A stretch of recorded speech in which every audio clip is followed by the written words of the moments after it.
Good morning friends. আজকে আমার 5th day of exam. সকাল সকাল থেকে ঘুম থেকে উঠে রেডি হয়ে নিয়েছি। এখন বাজে 8টা। আর তাড়াতাড়ি কলেজ যেতে হবে, কারণ 10টা থেকে পরীক্ষা, নাহলে লেট হয়ে যাবে। তো চলো কলেজ যাওয়া যাক। টাটা।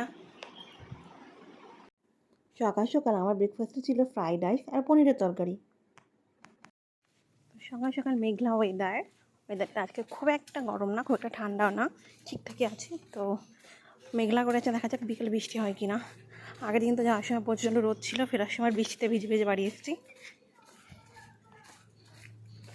হেঁটে হেঁটে যাচ্ছে, জানি না ট্রেনটা পাবো কি না। 8টা 24-এ ট্রেন, এখনই 8টা 10 বেজে গেছে।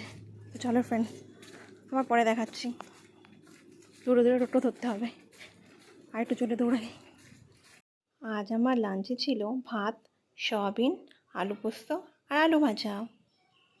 আজকে শনিবার, তাই বলে নিরামিষই রান্না করেছিলাম। তোমরা জানো শনিবার নিরামিষ খাই, বিকেলে একটু পুজো দিতে যাই। বিকেল বিকেল ভাবলাম একটু পড়তে বসবো, শেয়ার হলো না। এমন ভাব দেখাচ্ছি মনে হচ্ছে পরীক্ষা শেষ হয়ে গেছে, যদিও একটা পরীক্ষা বাকি। খাতা বই খুলে বসে আছে, কিন্তু মনই নেই পড়ার। ওই যে হয়, ছুটি থাকলে পর ইচ্ছেটাই থাকে না। কারণ আজ আর কালকেও পরীক্ষা নেই, আজকে ছিল 5th পরীক্ষা।